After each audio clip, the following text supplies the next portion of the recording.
We're very fortunate to have Robert Cioffi join us today. He's the COO of Progressive Computing. And Robert's company was hit with a ransomware attack about a year ago, and it hit almost every endpoint that Progressive manages.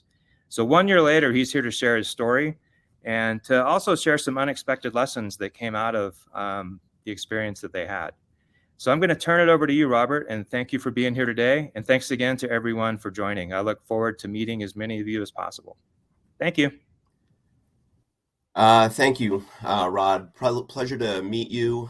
Finally, a little bit on video. We've been exchanging some emails and looking forward to getting this presentation started. So just bear with me while I share my screen. And I'm going to jump right into my presentation. So I was watching the video thread, the chat, the Crowdcast chat. And I know there's a lot of familiar names out there, but there's tons of unfamiliar names. So I don't want to assume that you know me or you know my story, which is good because that means I just get to spread it to a much wider audience. So I'm just going to jump into some things. First, I want to express my gratitude to the entire Axient team. We've been a longtime partner. They're a critical part of our success. They're also a piece of this story. My name is Robert Cioffi. I'm one of the two co-founders of Progressive Computing, an MSP based in Yonkers, New York, which is just north of New York City. And the story that I have to share with you is about how we managed a mass-scale ransomware attack. This story, or what some people consider to be a nightmare, was really a traumatic experience for all of us here. But what I decided to do was not to hide behind victimhood or to be shameful of what happened to us and openly talk about it with the express intent on bettering the community. The community has provided so much to me over the many years of being part of this community. So I felt like this was an opportunity for me to give back in a way which was just sort of unprecedented and very unique. So I hope to educate you first and foremost. I hope to quote unquote entertain you, however that entertainment might come. Some of you may laugh at some things, some of you may do the opposite, and I'll leave it at that. And I only have a short amount of time, only about 30 or 40 minutes-ish. So I'm going to move quick, and please understand, because of the limitation of time, this story really takes hours and hours to unfold. So if you do see me at IT Nation Connect, hint, hint, Rod. And if you want to buy me some drinks or steak, hint, hint, Rod. I'll be very happy to give you the rest of the story. But I just come find me at any industry event, and I'll be very happy to dive into different parts and pieces. So let me just get right to it. So July 2nd, 2021, which we have sort of call July 2K, was an absolutely glorious day here in New York. As all Northeasterners and probably many Midwesterners know, the seasons can be pretty brutal. Winters can be very harsh. And so we relish in the summertime weather, the spring and fall weather like we have now here in New York. Absolutely glorious around here. A little chilly, but clear blue skies. And July 2nd was one of those picture perfect days, as weathermen call it, one of the 10 best days of the year. The forecast for that Friday, as well as the entire weekend, and observed Independence Day on July 5th, Monday, which everybody was closed. The forecast was just, one day better than the next. It was a light day, for those of you running an MSP, you know what I mean, because there weren't that many tickets coming in, because most of our customers were bolting early for the day.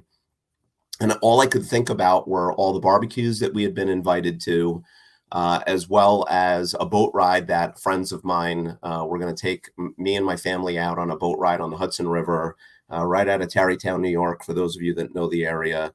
And my mind was just, in such a good, I was in very, very high spirits, both because of physically the weather and the time of year and being a patriot, right? I'm an Italian American. My parents are off the boat, but I love this country, and my blood bleeds the colors of that flag. But at 10:49 a.m., something really sinister was beginning to happen to our company and all of our customers, but we just didn't know it yet. So it was about noon and a little unusual for me. I decided to go to the kitchen. And I say unusual because I tend to kind of like burn through my days. I get in early. I try to leave on time for the day so I could be with family. And I tend to skip lunch. But this day I decided I'm going to go and have lunch. So I was in the kitchen joking around with one of my engineers that happened to be there. Like I said, the mood was very, very light. And I was sitting at a table looking out the door of the kitchen. I had a very clear vantage point of a long hallway that traversed the second floor of my office building. And at the end of that long hallway is a staircase that comes up from the first floor. And I saw Jay, my director of operations, ascend the flight of stairs, which is not, unusual. But when he made the turn, when he cornered and started walking down the hall toward me, so he's now about 40 feet away, I could tell instantly something was wrong.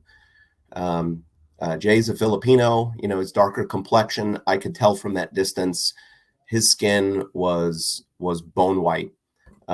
His walk was wrong.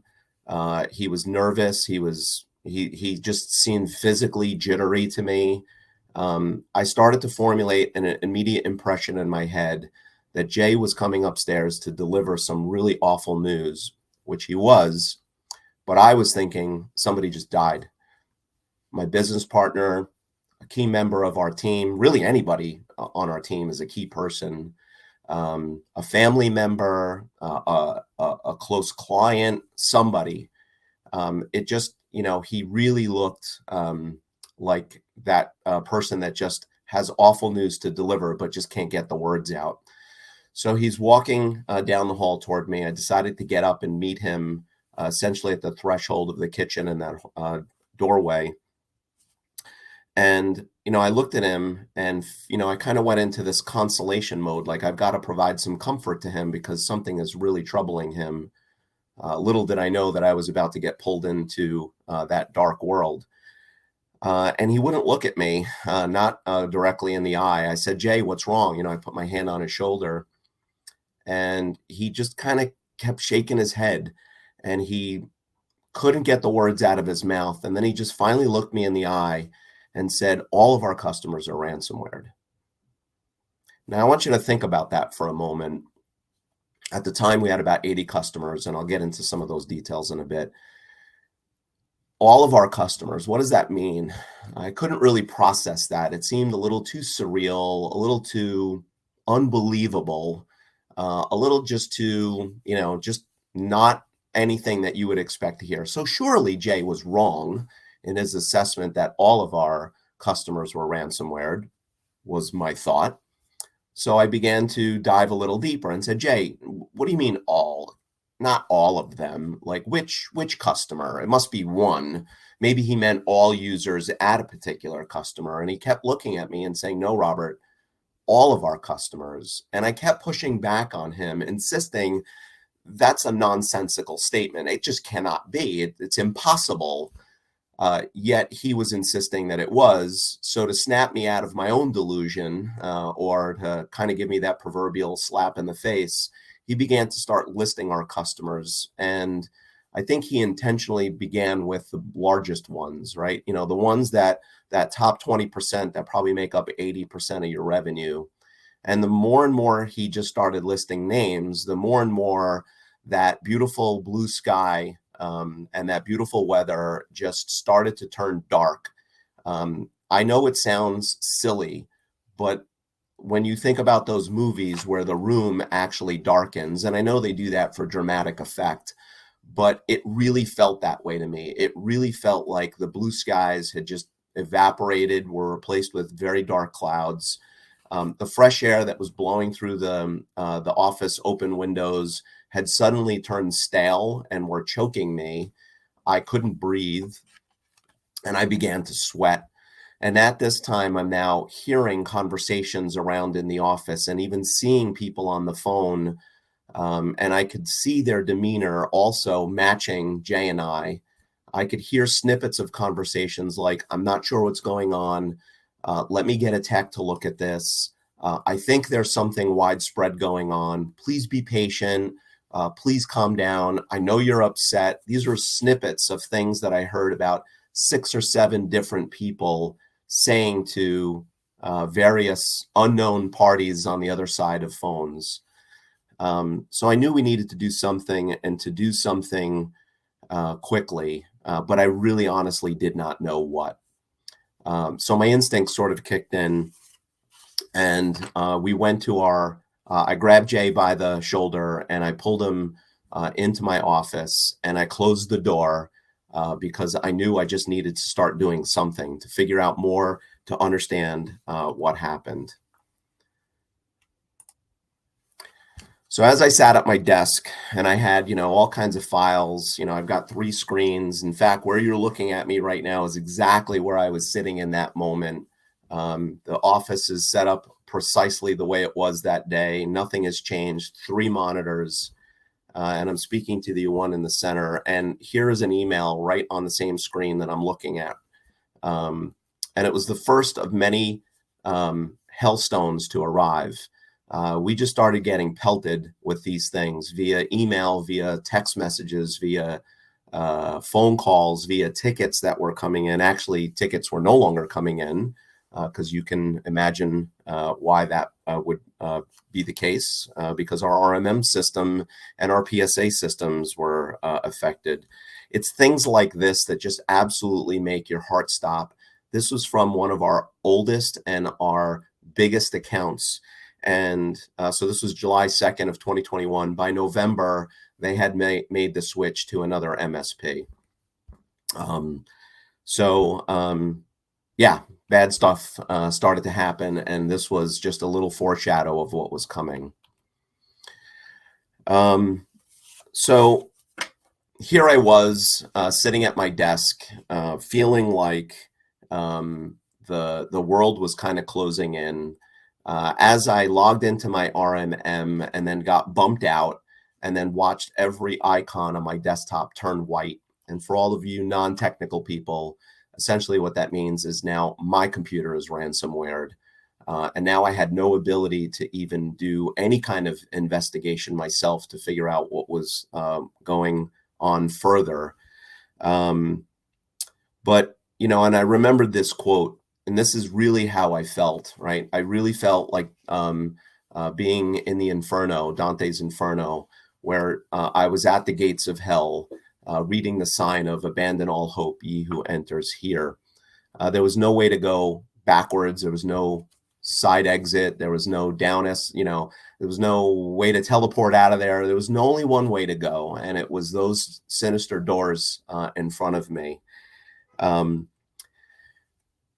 You have to understand too that you won't find in any business book this title I give myself. I'm a fixer, and I got to imagine a lot of technical people out there would put themselves in the same bucket. It's why we probably started an MSP or work for one. We're just good at fixing stuff, right? And even at home, I do every single trade work in my own house. People come to me with personal problems. It does not matter. You got a car and there's something wrong with it. If it's a basic fix, I can probably figure it out. It's just what I do. I see problems and my head goes right to work on fixing this. But I was staring into the abyss. I had zero clue about what to do next. My heart stopped. I couldn't breathe. I just froze. And usually I'm the one that everybody comes to say, Robert, what do we do next? Robert, please lead us. Robert, what's the answer? And I had none of those.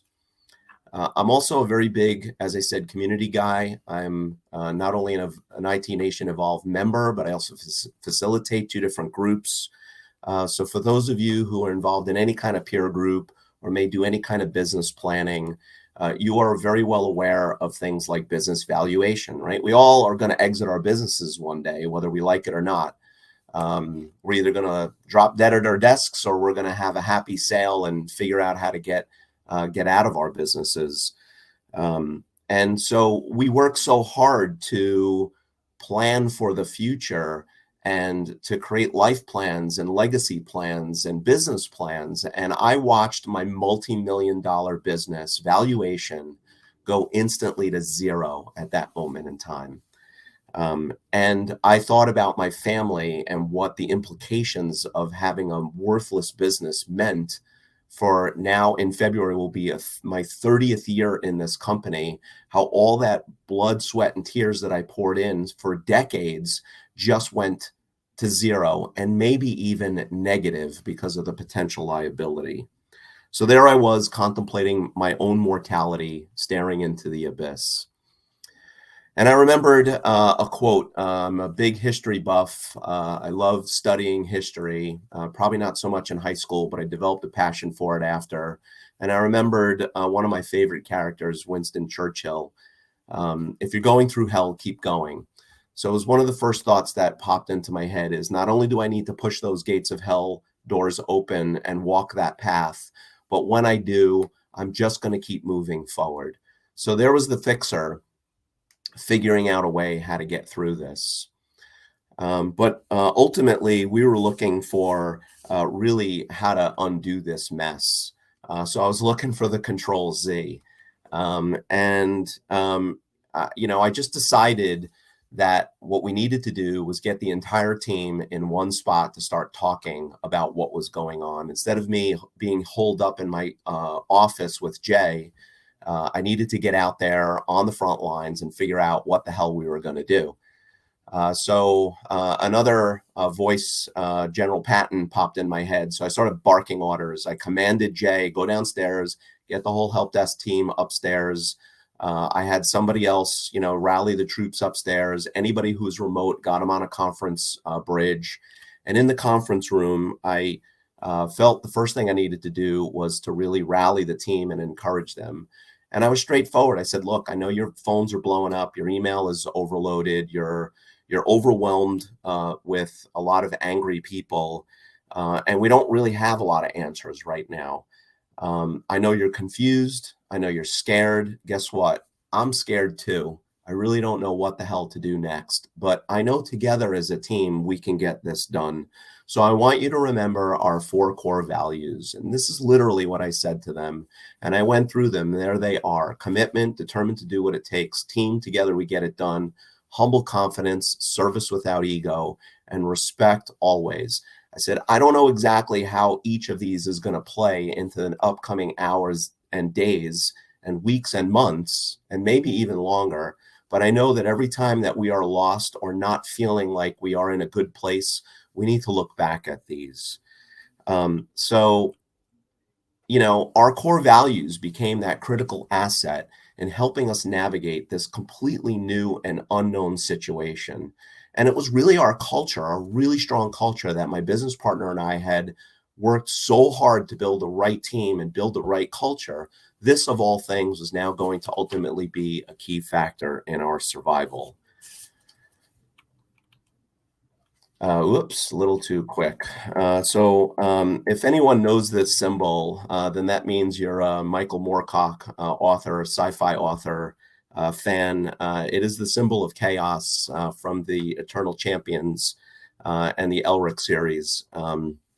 But if you don't know it, just know that it's the symbol of chaos. And that's an actual photo of me a couple of years ago on the top of Camelback Mountain in Phoenix with my Evolve facilitator, Rich Anderson, lifting me up. And I stumbled on this picture and said, wow, this is like so appropriate for what happened to us in the upcoming hours and days. Here was a friend of mine, a community member, a guy that I consider even my brother. We were goofing around up on the hike, and here he was like pulling me up off the floor because we finally ascended to the top. But the entire afternoon from 1 o'clock on was an absolute chaotic day. We wasted a lot of time making the wrong phone calls. We were frozen. We didn't know what to say to our customers. We didn't have an incident response plan. We didn't really truly tabletop what it was going to be like to deal with a situation like this. And believe it or not, yes, we had a cyber liability insurance policy, and we had a great one. That was the 5th or 6th phone call I made. It should have been the first. The ironic thing here is that we purchased that policy and had it go into effect on June 28th, that Monday, and we were hit July 2nd, that Friday. But all of this was sort of a foreshadow of what was to come. And what came was waiting very impatiently for about 48 hours. When we finally spoke to our assigned breach coaches through insurance that late that evening, we were instructed to really not do anything at all until we understood forensically the attack. It's easy now in retrospect to play Monday morning quarterback and to say, well, you could have done this or you should have done that. But we were in this crazy holding pattern of just not being able to do anything and pining for wanting to help our customers, right? So on Saturday, July 3rd, we had some wonderful help from the team at Huntress who jumped all over this, pulled our Kaseya logs, and basically gave us the whole forensic analysis of the attack. And by Sunday afternoon, the Kaseya team had confirmed, Sunday, July 4th, had confirmed finally what we had known from Kaseya. And that was that at 10:49 a.m., an automated attack broke into or bypassed all sorts of levels of security, including MFA, with our Kaseya RMM VSA tool, uploaded a malicious executable to install Revel Sodno Kibi, and did it completely automated, script-based. This was installed on 80 of our customers across 200 sites, 2,500 endpoints, of which included 250 servers in 4 time zones. And that's a great setup for where we go next, or what will come. So word started to spread, as you can imagine, again, being a community guy with a lot of friends out there. Word got out to our Evolve group. And for all you Lord of the Rings fans, I did this presentation once, and there was like 300 people in the room, and I was shocked. How can I be at an IT conference and not have a bunch of geeks and sci-fi fans? And so I'm really kind of hoping today there's a lot of Lord of the Rings fans out there, because I felt like it was the Riders of Rohan showing up at that pivotal moment to turn the tide of the battle. We were, because of the numbers I had just given you, we were fighting an insurmountable battle. The math just didn't work. How are we going to restore all of those endpoints and servers in such a wide geography with so little staff? I mean, I'm a staff of about 30 people. That's not enough. So some of our Evolve members recognized, Kevin being one of them, who basically lit that fire, or lit a fire under their asses, if I can say that, to get people to show up. So Kevin from Massachusetts, remember I'm in New York, as well as a guy from Kansas, another one from Santa Barbara, California. 3 owners showed up with a total of about 6 of their top level engineers to roll up their sleeves and start helping. And it would only be with some time that more and more and more people started to show up as word spread about what was happening to us and the dire help that we needed. So before I get into exactly who helped and how they helped, I want to share with you the encounters that we found on this road through hell. Now, people will say all the time, and maybe some of you are thinking it now, and there's just possibly no way I can read all the comments that are popping up. I see it in the corner of my eye scrolling past, but we had a lot of time to contemplate what happened to us. Everyone says such a nightmare, like the worst nightmare. How did you live through this? And I really thought about it and said, we did. I don't want to undermine or de-emphasize what happened to us, because it was horrible and I don't recommend it. But what I thought about were all the demons in hell that we didn't encounter. So I want to share some of them with you. Right. And so for your geeks, our objective here at this moment in time, as we walk through hell, is, as we encounter demons, is to kill them all. I'm going to go a little quick here and just pop them all up. I thought about 24 different demons that we could have encountered. Data exfiltration, lawsuits, reputational loss. I'm just kind of bouncing around. Poor leadership on our part. Were we negligent or at fault? Was money stolen, right? Not just data, but was money stolen? And so there's about 24 of them there. And these are the ones that we actually encountered, right? We had our tool set compromised. The scale of the attack was massive. The timing of the attack being on a weekend, I don't know if that was good or bad, but we had no incident response plan. We had some components of our insurance, as well as many of our customers that didn't have the proper insurance. So that's why I put that up there. Lawsuits, I'm going to leave that one there, or at the bar, remember that opportunity for you. Revenue loss, which we lost what I would consider to be about the size of a small MSP in the end is what we lost. The reputational loss, as well as the emotional stress. But there's a lot of things up there that we did, we didn't violate compliance.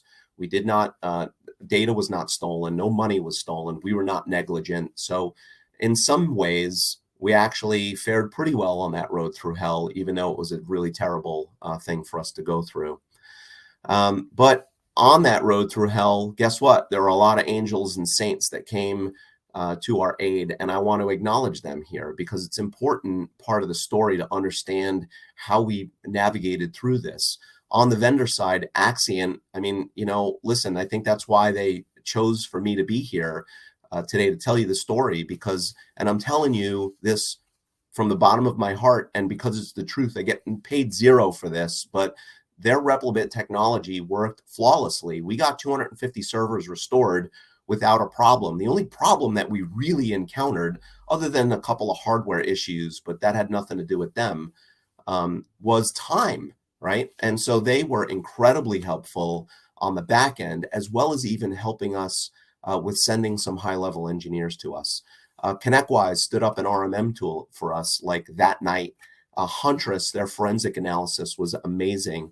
The IT Nation peer group was unbelievable in their assistance, as well as even resources that we got from PAX8.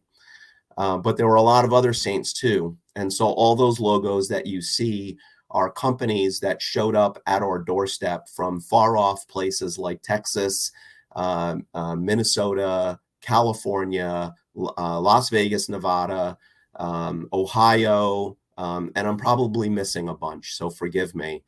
And then 27 other subcontractors that we had hired from not only across the country, but also even locally. Some of our local friends showed to help us. I do want to acknowledge Jim Allen from ACES in Ames, Iowa, east side of Iowa. Forgive me if I got that wrong, Jim. But Jim showed up at our doorstep. Jay and I were kind of running point on the recovery efforts. And he said, I'm here to help, right? I heard about the incident. I'm here to help. And we both looked at him and said, who are you? And he says, well, I'm Jim from ACES. And I just assumed that Jay knew who he was because Jay has friends that I don't and vice versa. And Jay did the opposite.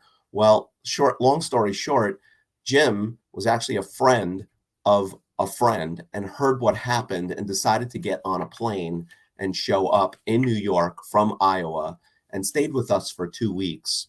One of my clients characterized Jim as a machine in his ability to recover systems, both with tremendous efficacy, but great skill and knowledge. So we were truly blessed from angels above and saints like Jim, who came to our aid in this very, very dark hour of need.